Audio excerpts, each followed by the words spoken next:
Ya, haleluya. Puji Tuhan.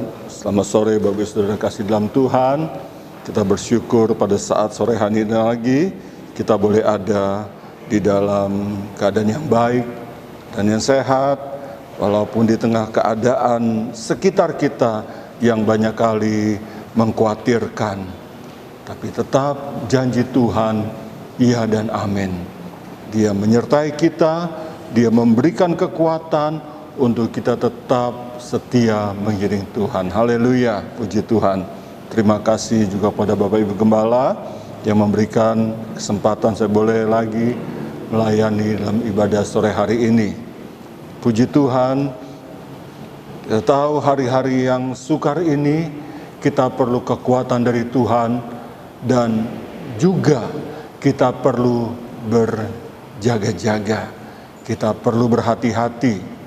Kita perlu kekuatan Tuhan, tapi juga dari pihak kita melakukan yang benar dengan kehati-hatian, bukan dengan ketakutan, tapi hati-hati. Ya, puji Tuhan, karena apa? Keberadaan kita saat ini itu anugerah Tuhan. Tapi bagaimana hari esok? Kita belum tahu. Itu sebabnya kita tetap percaya dan tetap ikut apa yang Tuhan tunjukkan dalam setiap langkah kita. Nah, sore hari ini firman Tuhan akan saya beri tema kemenangan yang gagal. Nah, kayaknya nggak enak, kemenangan yang gagal. Karena itu satu realita, satu kenyataan hidup yang ada di dalam dunia ini dan satu kenyataan yang ada di dalam kehidupan orang Kristen. Tuhan menjanjikan kemenangan, ya.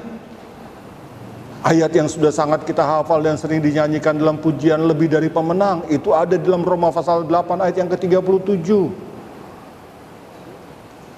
Juga dalam Mazmur pasal 20 ayat yang ke-7 dikatakan bahwa Tuhan memberikan kemenangan bagi orang yang diurapinya dan menjawabnya dari sorganya yang kudus dengan kemenangan yang gilang gemilang. Bagaimana bangsa Israel yang dipimpin oleh Tuhan dari Mesir sampai Kanaan, dan apa yang dikatakan oleh Yosua, seorang yang mengalami apa yang Tuhan janjikan. Dalam Yosua pasal 21 ayat 45 dikatakan, dari semua yang baik yang Tuhan janjikan, tidak ada satupun yang tidak ditepati. Semuanya digenapi, semuanya dipenuhi, semuanya terjadi. Bagi siapa? Bagi orang yang ikut sungguh-sungguh. Dan kepada siapa hal ini terjadi? Cuma kepada dua orang, Yosua dan Kaleb. Yang lainnya mana? Tewas di padang gurun. Yang lainnya kemana? Kemenangan yang Tuhan sudah sediakan, Tuhan janjikan tanah Kanaan untuk mereka dan untuk keturunan mereka. Semuanya mati di padang gurun. Hanya generasi berikut, anak-anak mereka yang mewarisinya. Dan hanya dua orang yang mengalami, yang menerima janji itu sejak dari awal sampai pada akhirnya. Hanya Yosua dan Kaleb. Itu sebabnya Yosua menuliskan bahwa semua yang Tuhan janjikan itu baik dan semuanya digenapi, semuanya dipenuhi. Jadi semua yang keluar dari Mesir menerima janji ini, Kanaan, untuk mereka tempati. Tapi firman Tuhan katakan, kebanyakan, sekian banyak dari mereka semua gagal di tengah jalan. Bukannya Tuhan yang gagal. Sekali lagi, Tuhan tidak pernah gagal. Minggu lalu yang pernah katakan ya, bahwa Tuhan tidak pernah gagal. Tuhan tidak pernah gagal. Tetapi kenapa ada anak-anak Tuhan yang gagal? Bahkan kemenangan yang sudah di depan mata bisa gagal. Nah, ini satu kegagalan yang sangat menyakitkan. Karena apa? Kita hidup di hari-hari terakhir. Kalau hari-hari yang kita jalani saat ini memang kita menghadapi banyak kesulitan, kesukaran, seolah-olah kita jauh dari kemenangan. Tapi kalau hidup ini belum berakhir, itu belum finish. Karena kemenangan di sini adalah kemenangan yang seperti dikatakan oleh Rasul Paulus di dalam 2 Timotius pasal yang keempat ayat yang ke-7. Aku telah mencapai garis akhir. Aku telah memelihara iman. Nah, inilah kemenangannya yang sesungguhnya. Aku telah mengakhiri pertandingan yang baik. Aku telah mencapai garis akhir dan aku telah memelihara iman. Dia sudah menang. Kenapa? Karena hidupnya akan segera berakhir. Tapi bagi kita yang belum berakhir, masih ada kemungkinan hal-hal yang bisa terjadi. Nah, kita lihat firman Tuhan dalam Kolose pasal yang kedua ayat yang ke-18. Kolose pasal 2 ayat yang ke-18. Janganlah kamu biarkan kemenanganmu digagalkan oleh orang yang pura-pura merendahkan diri dan beribadah kepada malaikat serta berkajang pada penglihatan-penglihatan dan tanpa alasan membesar-besarkan diri oleh pikirannya yang duniawi. Kalimat yang mengatakan, jangan kamu biarkan kemenanganmu digagalkan. Kemenangan yang Tuhan sudah sediakan. Kanaan samawi, bukan Kanaan di Yerusalem sana, di Palestina sana, tapi Kanaan sorgawi yang Tuhan sudah sediakan. Yang firman Tuhan katakan kepada jemaat di Galatia bahwa itu sudah tergambar di depan mata. Itu sudah pasti. Tapi hal yang sudah pasti Tuhan mau berikan ini, karena hidup kita masih juga berlanjut, bahkan ada di tengah-tengah dunia yang penuh dengan gonjang-ganjing, penuh dengan banyak keadaan yang seringkali membuat orang lemah, sehingga itu berpotensi menggagalkan apa yang Tuhan sudah sediakan. Kepada bangsa Israel yang gagal, dikatakan bahwa bagian terbesar mereka gagal. Ya, kalau saudara baca dalam 1 Korintus pasal yang ke-10, di mana dikatakan dari ayat pertama dikatakan mereka sudah melewati laut Kolsum, laut merah. Mereka menerima makanan yang sama, mereka menerima mana, mereka minum air yang sama dari gunung batu. Mereka sudah dengar firman yang sama dari Nabi Musa. Tapi bagian terbesar dari mereka tidak mencapai garis akhir karena ditewaskan di padang gurun. Hanya 2 orang, Yosua dan Kaleb. Dan itu dituliskan bagi kita semua. Kita baca ayatnya di dalam ayat yang ke 1 Korintus pasal 10 ayat 11 dan 12.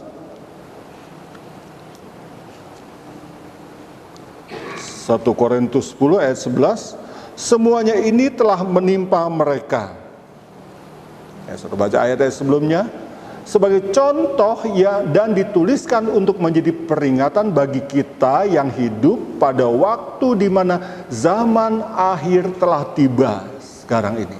12. Sebab itu, siapa yang menyangka bahwa ia teguh berdiri, kalau sampai sekarang ini kita masih kuat, kita masih teguh berdiri dengan iman kepada Tuhan Yesus, hati-hatilah supaya ia jangan jatuh. Semua yang terjadi Tuhan tuliskan, firman Tuhan jelas-jelas. Banyak yang berhasil berkemenangan, tapi juga banyak yang gagal. Semua dituliskan.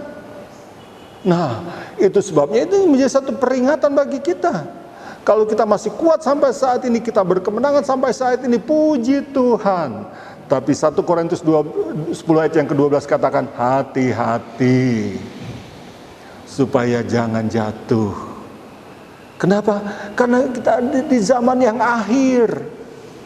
Saudara yang suka pertandingan olahraga ya, apalagi sepak bola, kalau di babak pertama sudah menang, kalau dia tidak hati-hati di injury time, di waktu-waktu terakhir bisa dibalas oleh lawannya, dan itu menyakitkan. Awalnya sudah menang tapi akhirnya bisa kalah. Begitu juga orang yang pertandingan dalam lari, awal-awalnya dia sudah leading di depan, tapi kalau dia tidak hati-hati bisa disusul oleh lawannya yang tadinya sudah menang, bisa jadi kalah, gagal kemenangannya, tidak bisa, tidak menerima hadiah, medali, piala dan lain sebagainya. Itu sebabnya firman Tuhan dituliskan kepada kita supaya kita yang sudah menang sampai saat ini, kita yang kuat, kita masih teguh berdiri, kita masih tetap beriman kepada Tuhan, kita masih setia beribadah, haleluya, puji Tuhan. Tapi jangan lengah, hati-hati supaya jangan sampai kemenangan kita digagalkan. Ada beberapa hal yang saya catat di sini, orang yang seharusnya dia berkemenangan tapi gagal. Yang pertama, kita lihat tadi di dalam Kolose pasal 2 ayat yang ke-18 adalah adanya kepura-puraan. Kolose 2 ayat yang ke-18, janganlah kamu biarkan kemenanganmu digagalkan oleh orang yang pura-pura. Kepura-puraan sesuatu hal yang sangat tidak disenangi oleh Tuhan. Berkali-kali Tuhan Yesus mengatakan kepada orang-orang Farisi, ahli-ahli Taurat, celakalah engkau, orang-orang Farisi, ahli-ahli Taurat, karena munafik, pura-pura. Dan Tuhan Yesus dengan tegas mengatakan, orang yang berpura-pura, orang yang munafik itu bilang celaka, celaka, celaka. Saudara baca dalam Matius pasal yang ke-23. Karena Tuhan tidak berkenan. Dan kepura-puraan ini hanya Tuhan yang tahu. Manusia tidak tahu. Banyak orang yang merasa kelihatannya baik-baik, tapi kebaikan yang pura-pura. Orang yang kelihatannya beribadah, ibadahnya pura-pura. Tuhan tidak berkenan. Yesaya pasal yang ke-29 ayat yang ke-13. Kitab Nabi Yesaya pasal 29 ayat ke-13. Dan Tuhan telah berfirman, oleh karena bangsa ini datang mendekat dengan mulutnya, memuliakan aku dengan bibirnya. Nah, seperti kita tadi memuji Tuhan dengan mulut, dengan bibir kita memuliakan Tuhan, haleluya. Padahal hatinya jauh daripadaku, dan ibadahnya kepadaku hanyalah perintah manusia yang dihafalkan. Pura-pura memuji Tuhan, mulutnya, bibirnya memuliakan Tuhan, tapi hatinya tidak. Kita tidak bisa menghakimi satu sama lain, karena kita tidak tahu keadaan masing-masing. Tapi Tuhan tahu. Tidak ada yang tersembunyi bagi Tuhan. Itu sebabnya setiap kali kita ibadah, ibadahlah sungguh-sungguh. Memuji Tuhan, memujilah sungguh-sungguh walaupun mulut ditutup masker. Tapi dari hati kita memuliakan Tuhan sungguh-sungguh. Kalau sesama kita kan hanya lihat mulut. Kalau lagi dulu nggak pakai masker, kelihatan orangnya nyanyi, buka mulut lebar-lebar, nyanyi sungguh-sungguh. Tapi apakah hatinya sungguh-sungguh memuji Tuhan? Belum tentu. Tapi kalau saat ini kita yang mulut kita tertutup masker pun, tapi kalau hati kita tetap memuliakan Tuhan dengan sungguh-sungguh, Tuhan tahu. Karena tidak ada yang tersembunyi bagi Tuhan. Nah, hal yang bisa menggagalkan kemenangan yang sudah ada di depan mata, karena perbuatan kita semuanya di mata Tuhan hanya pura-pura. Roma 12 ayat yang ke-9 katakan, hendaklah kasih jangan pura-pura. Kita mengasihi Tuhan, kita mengasihi sesama, tidak pura-pura, dengan tulus. Jauh yang jahat, lakukan yang baik. Nah, karena mengasihi dengan tulus, apapun yang terjadi, bagaimanapun, mungkin ada gesekan, mungkin ada hal yang tidak menyenangkan satu sama lain, tapi karena kasihnya nggak pura-pura, kasihnya tulus, seperti kasih Tuhan kepada kita, kita juga mengasihi sesama, sehingga gesekan dan salah paham itu tidak menimbulkan konflik. Bahkan kita semakin memahami satu sama lain. Bahkan akan semakin mempererat. Itu kasih yang tidak pura-pura. Tapi kalau kasih yang pura-pura, begitu ada konflik sedikit aja, begitu ada salah paham sedikit aja, wah, sudah meledak. Kan memang pada dasarnya kasihnya hanya di mulut, bukan dari hati. Kalau Tuhan kan mengasihi kita dengan setulus hati, sehingga Dia berkorban untuk kita diselamatkan. Nah, kasih itulah yang dikatakan jangan pura-pura. Ibadah jangan pura-pura, mengasihi jangan pura-pura. Juga Tuhan menegur atau mengkritik orang yang berdoanya pura-pura. Di dalam Injil Matius pasal yang ke-6, ayat yang ke-5, di situ tentang doa. Tapi dikatakan ada orang-orang Farisi, ahli Taurat berdoanya. Matius 6 ayat yang ke-5. Dan apabila kamu berdoa, janganlah berdoa seperti orang munafik, orang yang pura-pura. Mereka suka mengucapkan doanya dengan berdiri dalam rumah-rumah ibadat dan pada tikungan-tikungan jalan raya, supaya mereka dilihat orang. Aku berkata kepadamu, sesungguhnya mereka sudah mendapat upahnya. Upahnya apa? Wah, ditonton orang, wah dia orang hebat, doanya hebat. Tapi di mata Tuhan, nol. Kenapa? Tuhan tahu orang itu pura-pura munafik.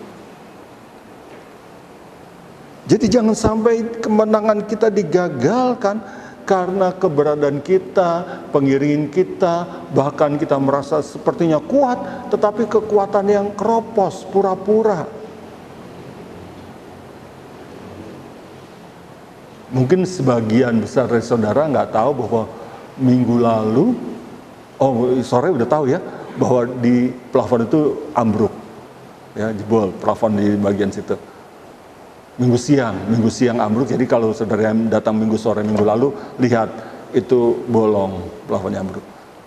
Sebelumnya kelihatannya sama semua, tapi rupanya bagian situ ada bagian-bagian yang keropos. Nah, karena bagian keropos nggak kuat untuk menahan dan dia ambruk. Nah, inilah terjadi dalam setiap kehidupan orang percaya. Walaupun kelihatan baik, kelihatan bagus, tapi belum tentu di dalamnya. Di dalamnya kalau ada yang keropos, itu tidak kuat untuk menahan keadaan di hari-hari yang jahat ini. Orang yang hanya ibadahnya pura-pura, orang yang hanya berdoanya pura-pura, orang yang hanya mengasihi sesama pura-pura akan kelihatan. Karena kepura-puraan itu akan kelihatan di ujung jalannya. Apakah dia tetap setia sampai akhir? Apakah dia terus kuat sampai akhir? Akan kelihatan. Karena yang kepura-puraan itu tidak akan tahan, akan kelihatan. Sebabnya orang yang pura-pura, walaupun dia sudah ada kemenangan ada di depan mata, tapi pada akhirnya dia akan gagal. Menjadi satu peringatan bagi kita. Dan supaya jangan pura-pura, firman Tuhan menasihatkan kita lebih sungguh-sungguh. Dalam 1 Tesalonika pasal 4 ayat yang pertama,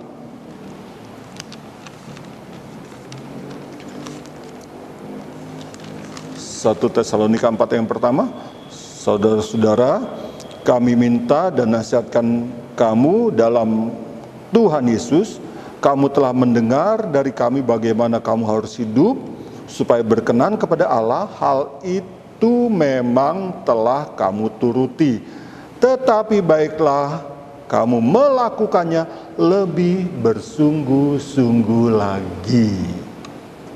Kalau sampai saat ini kita sudah turuti firman Tuhan, kita hidup berkenan kepada Tuhan sehingga kita boleh ada sebagaimana dalam keadaan yang baik sekarang ini, puji Tuhan, haleluya. Tapi nasihat firman Tuhan, supaya jangan kita gagal, supaya jangan kemenangan itu untuk memperoleh upah yang Tuhan sudah sediakan gagal.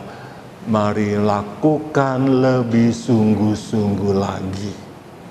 Ibadah-ibadah yang sudah dibuka, walaupun dengan keterbatasan, walaupun dengan protokol kesehatan yang harus kita jalani dengan ketat, enggak apa-apa, kita lakukan, dan lakukan semuanya lebih sungguh-sungguh.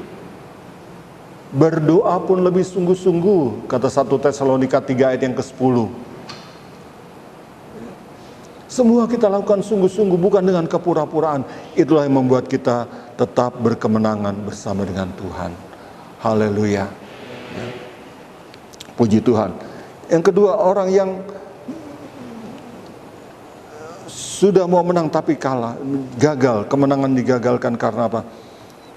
Di dalam, kita kembali kepada pada Kolose tadi, Kolose pasal yang kedua, ayat yang keempat. Kolose pasal 2 ayat yang keempat. Hal ini kukatakan supaya jangan ada yang memperdaya kamu dengan kata-kata yang indah. Oh, bukankah ada ayat yang mengatakan supaya perkataan kita manis, perkataan kita sedap didengar? Benar. Tapi hal ini menunjukkan bahwa ada orang yang kata-katanya indah, tapi justru memperdaya, menipu, dan membuat orang tidak waspada. Membuat orang tidak waspada. Kenapa? Ya karena terlalu optimis atau terlalu percaya diri, tapi tanpa dasar iman yang teguh. Seperti yang kita sudah baca tadi dalam ayat yang ke-18, bahwa orang yang membesar-besarkan diri tapi tanpa alasan yang jelas. Seolah-olah ada penglihatan ini dan itu. Dan itu bisa memperdaya. Dan orang yang terperdaya, dia akan gagal. Tetapi justru di hari-hari terakhir ini banyak orang yang senang dengan kata-kata seperti itu. Di waktu yang lalu, waktu sudah cukup lama, waktu yang lalu, ada seorang bapak yang kalau ada hamba Tuhan dari yang tamu itu datang, wah dia semangat. Kenapa katanya? Bukan firmannya bagus, tapi komennya apa? Dia kata, lucu. Karena hamba Tuhan itu membuat dia ketawa, dia orang lucu. Jadi senang dia ke gereja, senang dia mendengar firman Tuhan dari hamba Tuhan itu. Tapi bukan firman yang benar. Maksud saya bukan firman yang memberi kekuatan. Firman disampaikan memang benar. Tapi tambahannya banyak kelucuan-kelucuan yang dia sampaikan sehingga membuat orang senang. Bukan berarti salah kalau membuat orang melucu sedikit lantas orang tertawa, tapi jangan sampai itu yang membuat orang terkesan. Tidak terkesan dengan firman, tapi terkesan dengan kelucuannya. Ya nonton aja stand up comedy, pelawak aja yang dia lihat, kan lebih lucu lagi. Nah, tapi justru di hari-hari terakhir ini apa yang dikatakan oleh Rasul Paulus kepada Timotius sebagai seorang hamba Tuhan yang masih muda, hati-hati beritakan firman, karena di hari-hari terakhir ini ada banyak orang gak tahan menerima firman yang murni. Banyak orang hanya inginkan hal-hal yang menyenangkan telinga. Kita baca dalam 2 Timotius pasal yang keempat ayat yang ketiga. 2 Timotius pasal 4 ayat yang ketiga. Karena akan datang waktunya, orang tidak dapat lagi menerima ajaran sehat, tetapi mereka akan mengumpulkan guru-guru menurut kehendaknya untuk memuaskan keinginan telinganya. yang lucu, yang sedap didengar, yang enak-enak, yang ya kalau yang disuruh berkorban, kalau yang disuruh melakukan pikul salib, menyangkal diri, wah itu bagian pendeta. Oh, aku mau bagian yang berkat-berkat, yang senang. Itu bukan ajaran yang sehat. Karena firman Tuhan katakan akan datang waktunya di hari terakhir, dan sekarang ini banyak terjadi orang tidak dapat menerima ajaran yang sehat. Ajaran yang sehat menurut Petrus, dalam surat Petrus, dalam 1 Petrus pasal yang kedua, ayat yang kedua,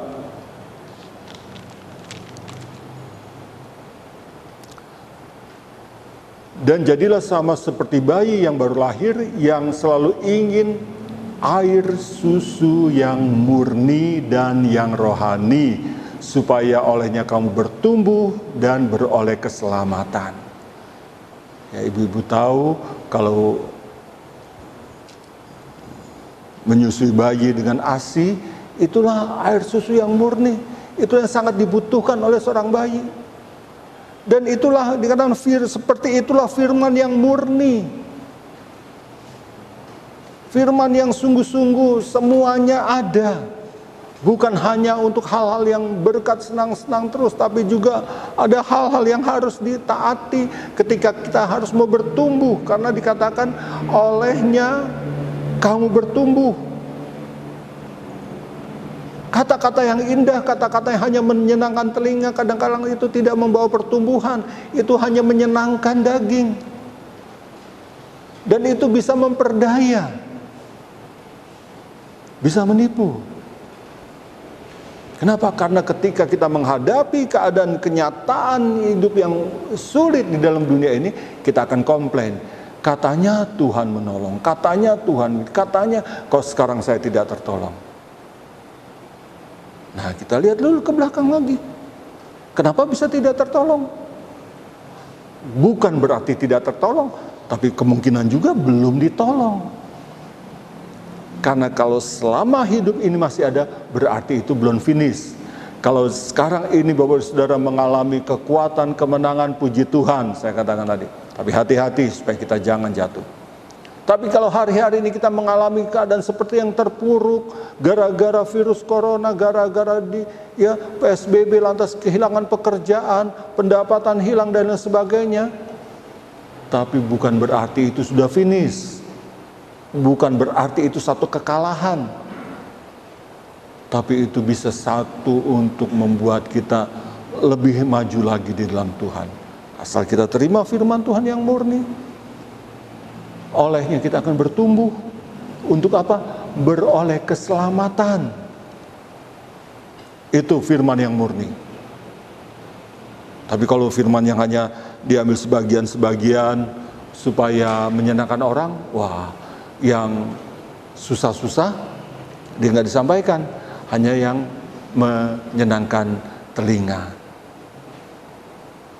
Dan itu baik kalau kita terima, begitu firman Tuhan katakan demikian.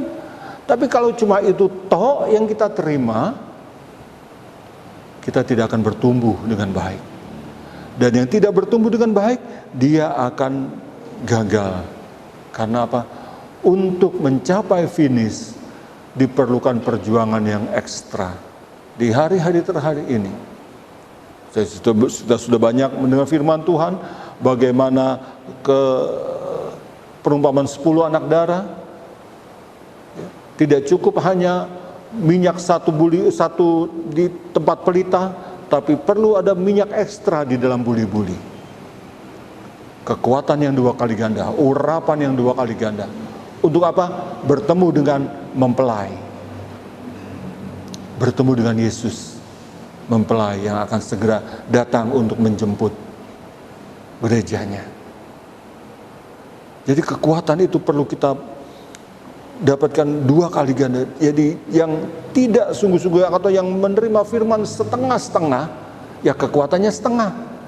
Kalau kekuatannya setengah, hari ini mungkin masih bisa kuat, tapi untuk hari ke depan kita tidak tahu apa yang terjadi, dan dia tidak akan kuat. Itu sebabnya ada ayat yang mengatakan, jangan kita menjadi lemah. kalau hari ini kita dapat berita ini, besok kita dapat berita yang lain, itu akan menjadi satu motivasi untuk kita lebih sungguh-sungguh dalam Tuhan. Ya. Nabi Yeremia mengatakan demikian dalam Yeremia pasal 51 ayat yang ke-46. Kita baca satu ayat lagi untuk hal ini. Yeremia 51 ayat yang ke-46. Biarlah hatimu jangan kecut dan takut. Nah, ini orang yang kuat, dia nggak kecut, nggak takut. Jadi ingatkan, jangan kecut, jangan takut karena kabar yang terdengar di negeri. Apabila tahun ini datang kabar ini, tahun kemudian kabar itu. Apabila kekerasan merajalela di negeri dan penguasa lalim melawan penguasa lalim. Wah, ini udah kacau saudara ya. Kacau ini. Penguasa lawan penguasa. Bisa perang saudara. Kabar ini, tahun ini ada kabar COVID. Mungkin tahun depan ada kabar resesi. Ada kabar apa lagi? Ya memang inilah dunia. Jangan kecut, jangan takut. Kenapa? Karena kita ada di dalam Tuhan. Tuhan yang sudah mengatakan semuanya supaya kalaupun terjadi kita telah siap. Orang yang hanya maunya enak-enak aja ketika terjadi ini dia akan kaget-kaget. Kenapa bisa begini? Kenapa bisa begini? Tapi kalau kita siap dari sekarang ini, apapun boleh terjadi, kita tetap akan berkemenangan bersama dengan Tuhan. Haleluya, puji Tuhan. Yang ketiga kita lihat yang bisa menggagalkan kemenangan adalah ketika orang itu kembali kepada keadaan yang lama. Menghadapi keadaan-keadaan yang sepertinya dia banding-bandingkan, lebih enak yang dulu. Nah ini yang terjadi, inilah yang dialami oleh sebagian besar bangsa Israel sehingga mereka tidak sampai ke finish ke kanan karena selalu ingat Mesir, ingat Mesir. Katanya lebih enak, katanya lebih enak, padahal di sana dia diperbudak, sedangkan di Kanaan dia menerima warisan dari Allah. Dalam Bilangan pasal yang ke-11, Bilangan pasal 11 ayatnya yang ke-5.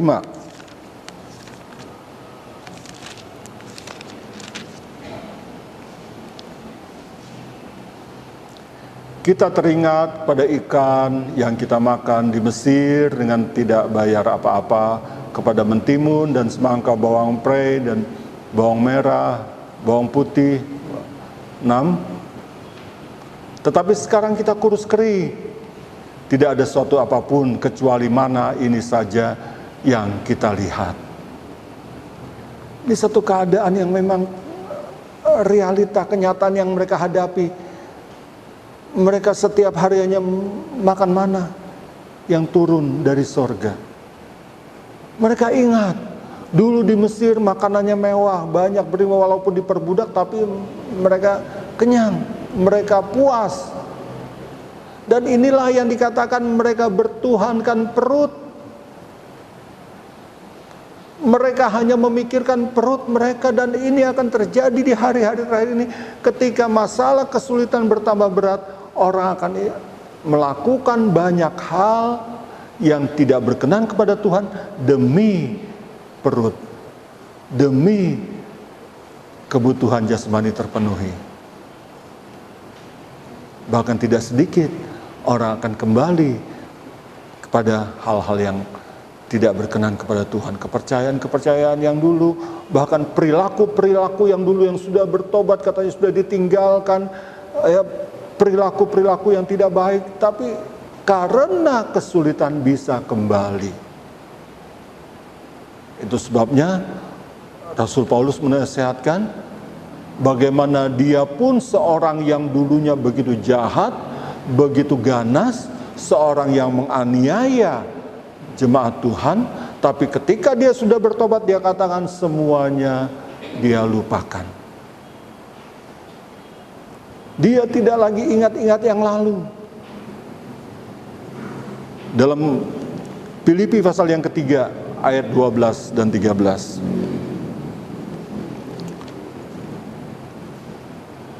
Bukan seolah-olah aku telah memperoleh hal ini atau telah sempurna, melainkan aku mengejarnya kalau aku dapat juga menangkapnya, karena aku pun telah ditangkap oleh Kristus Yesus.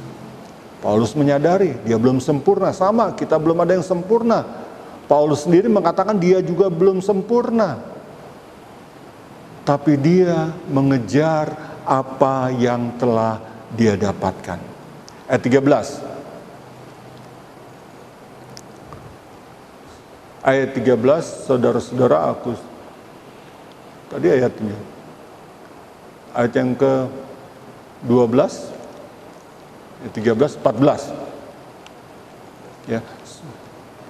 Dan berlari-lari pada tujuan untuk memperoleh hadiah, yaitu panggilan sorgawi dari Allah dalam Kristus Yesus.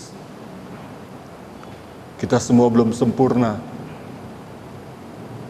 Jangan ingat-ingat yang di belakang, ya. Tadi dalam ayat yang ke-13, ya. Ayat 13, karena aku melupakan apa yang di belakangku dan aku berlari menuju tujuan sasaran, yaitu panggilan sorgawi. Jadi ketika kita dipanggil bukan untuk tetap ada di dalam dunia ini, karena dunia sebentar akan dibinasakan. Nah, banyak orang hanya ingin kesenangan-kesenangan di dunia ini, yang penting senang.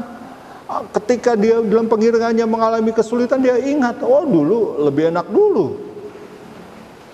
Sebelum percaya Tuhan Yesus, sebelum setia kepada Tuhan, sebelum melayani Tuhan, aku punya ini, aku bisa begini, sekarang kok tambah susah. Nah, seperti bangsa Israel, selalu ingat dulu dan dulu. Padahal dulunya itu kita dijajah oleh kuasa kegelapan, kita dijajah oleh dosa, kita diperbudak oleh dosa. Gambaran bangsa Israel yang diperbudak oleh Mesir. Dan saudara dan saya, sebelum kita bertobat, sebelum kita mengenal Yesus Kristus yang telah menebus dosa kita, kita diperbudak oleh dosa. Kita diperhamba oleh dosa. Dan karena Yesus mengasihi kita, dengan kematiannya di kayu salib, kita dibebaskan dari perbudakan dosa. Untuk apa? Untuk hidup berkenan kepada Tuhan, untuk meraih janji Tuhan, yaitu panggilan sorgawi. Bukan untuk tetap di dalam dunia ini, tapi ada masanya di mana Tuhan menyediakan sorga bagi orang yang menang pada akhirnya. Kalau sekarang kita menang, puji Tuhan, tapi apakah kita menang sampai ke akhir? Belum tentu. Kalau kita tidak hati-hati, kita akan gagal di tengah jalan. Sebabnya jangan sampai kita mau kembali kepada hal-hal yang dulu. Dalam Galatia pasal 4 ayat yang ke-9, Galatia pasal 4 ayat yang ke-9, tetapi sekarang sesudah kamu mengenal Allah, atau lebih baik sesudah kamu dikenal Allah, bagaimanakah kamu berbalik lagi kepada roh-roh dunia yang lemah, miskin, dan mau memperhambakan diri lagi. Kita sudah dibebaskan dari perhambaan dosa karena kita dikenal oleh Allah. Kita mengenal Allah, dikenal oleh Allah. Itu sangat baik. Terjemahan lama dikatakan kita istimewa. Mengenal Allah itu baik, dikenal oleh Allah itu istimewa. Masa kita yang sudah menjadi istimewa, the best di hadapan Allah, mau balik lagi kepada roh-roh dunia, hal-hal duniawi yang dikatakan miskin, lemah. Miskin berarti dia tidak bisa menolong dirinya. Lemah berarti dia tidak akan kuat menghadapi masalah. Kalau orang yang kembali, dia menjadi lemah, menjadi miskin di hadapan Allah, walaupun berharta banyak. Seperti jemaat di Laodikia, hartanya banyak. Kalau sudah baca dalam Wahyu pasal yang ke-3, ya, ayat 15, 16, 17. Bagaimana dia merasa bangga punya harta banyak, tapi di hadapan Allah dikatakan kau miskin, melarat, buta, dan telanjang. Karena memang itulah kepercayaan duniawi.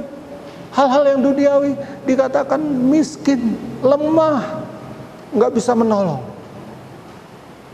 Tapi kalau kita tetap ada di dalam Tuhan, jangan ingat-ingat yang lalu. Jangan kita mau kembali lagi kepada perkara yang lalu. Tapi tetap berjalanlah maju. Tetaplah ikut Tuhan. Tetaplah berjalan walaupun menghadapi banyak kesulitan. Karena di dalam Tuhan itu ada kekuatan yang tidak terbatas. Tapi sebaliknya hal-hal yang lalu, hal-hal yang lemah ada, hal-hal yang lalu adalah hal-hal yang lemah, yang miskin, yang tidak bisa menolong kita. Tapi walaupun kita menghadapi masalah, banyak pencobaan, kesulitan, kalau bersama dengan Tuhan, Tuhan adalah kekuatan yang tidak terbatas. Mau yang mana? Kita mau percaya kepada hal-hal yang lemah, yang tidak berdaya, atau percaya kepada Allah yang di dalamnya ada kekuatan yang tak terbatas. Walaupun kita harus melewati masa-masa yang sukar, jangan kembali kepada hal-hal yang lama. Jangan lagi memikirkan. Nah, ini justru bagian ini yang justru sangat, ya, saya pikir-pikir, saya renungkan, ini justru bagian yang untuk saya. Jangan ingat-ingat yang lalu. Oh, ingat-ingat yang lalu, bagaimana nggak diingat ya? Masih ada di pikiran. Bagaimana nggak diingat?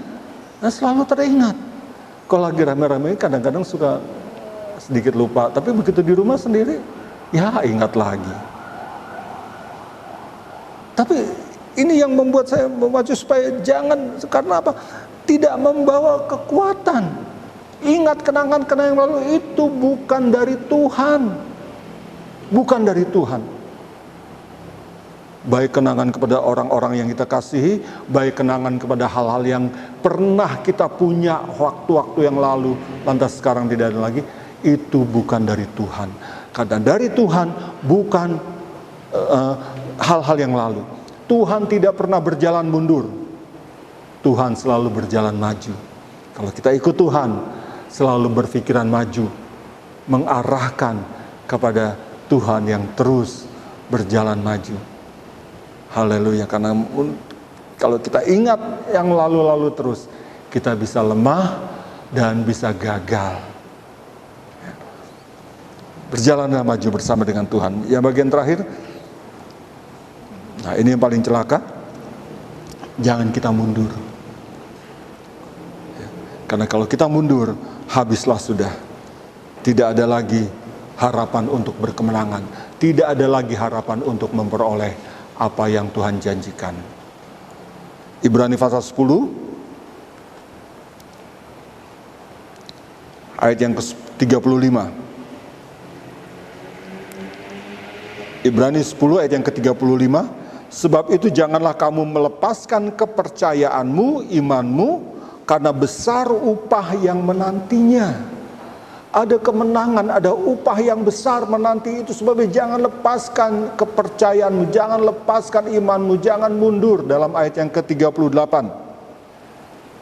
Ayat 38, tetapi orangku yang benar akan hidup oleh iman, dan apabila ia mengundurkan diri, maka aku tidak berkenan kepadanya.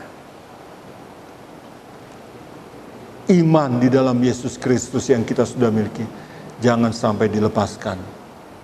Karena apa? Itu modal untuk apa? Hidup di hari-hari yang sukar.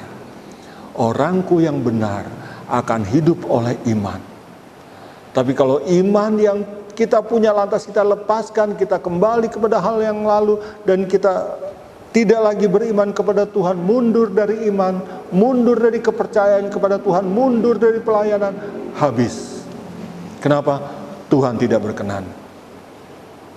Tapi kalau kita tetap maju, kita tetap mengimani janji Tuhan, walaupun kelihatannya terpuruk, walaupun kelihatannya kita tidak berdaya,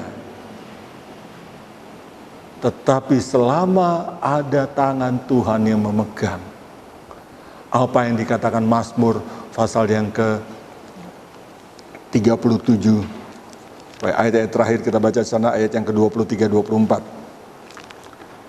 Mazmur 37 ayat yang ke-23. Tuhan menetapkan langkah-langkah orang yang hidupnya berkenan kepadanya. Firman Tuhan katakan, tanpa iman tidak mungkin Tuhan berkenan.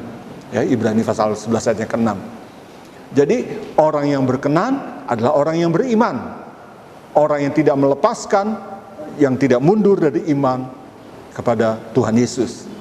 Dan itu yang Tuhan tetapkan langkah-langkah hidupnya. Karena dia beriman, berkenan kepada Tuhan. 24. Apabila ia jatuh. Waduh, ditetapkan oleh Tuhan, beriman kepada Tuhan, bisa jatuh, bisa. Bisa lemah, bisa. Tetapi apa? Tidak sampai tergeletak sebab Tuhan menopang tangannya. Oh haleluya. Inilah yang menjadi penghiburan bagi kita.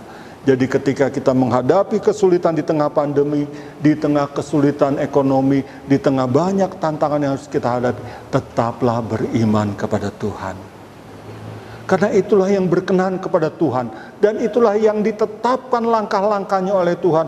Walaupun karena kesulitan-kesulitan yang kita alami, kita mengalami kejatuhan, mungkin kebangkrutan, mungkin kesusahan, mungkin ada banyak hal yang menyusahkan, membuat kita sepertinya sudah jatuh terpuruk. Tapi tidak tergeletak. Terjemahan lain dikatakan tidak terbuang. Jatuh tapi tidak terbuang. Kenapa? Karena ada tangan Tuhan yang kuat.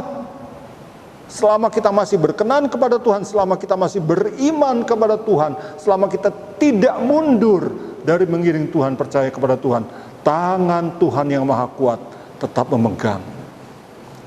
Dan Tuhan sanggup untuk tetap menolong kita bangkit lagi, berjalan lagi, sampai pada ujung perjalanan, sampai pada akhirnya kita tetap berkemenangan bersama dengan Tuhan. Karena itulah yang Tuhan mau. Tuhan tidak menetapkan kita untuk ditimpa murka, tapi Tuhan menetapkan kita untuk beroleh keselamatan di dalam Yesus Kristus Tuhan kita.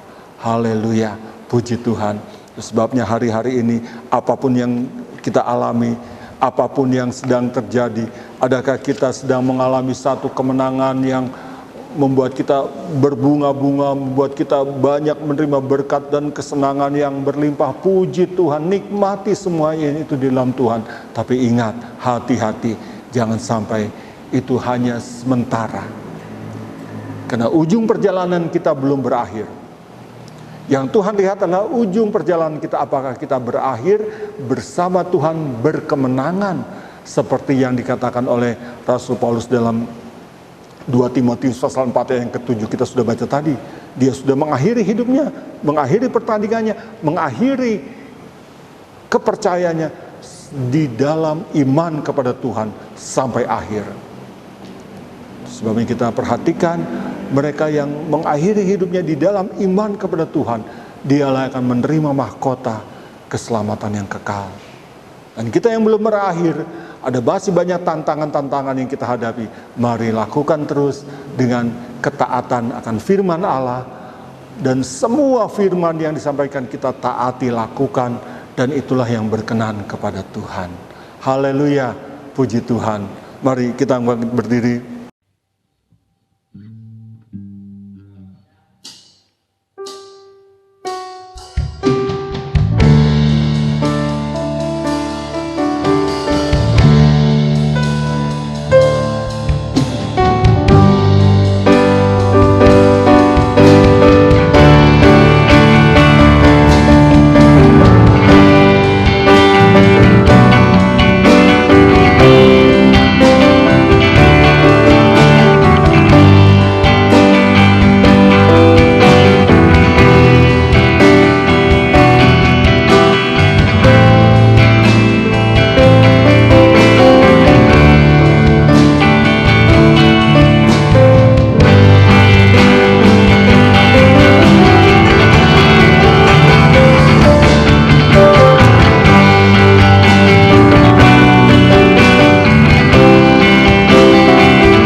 Kiranya berkat daripada Allah Bapa di sorga, cinta kasih daripada Yesus Kristus tetap menyertai kita sekalian mulai saat ini sampai selama-lamanya.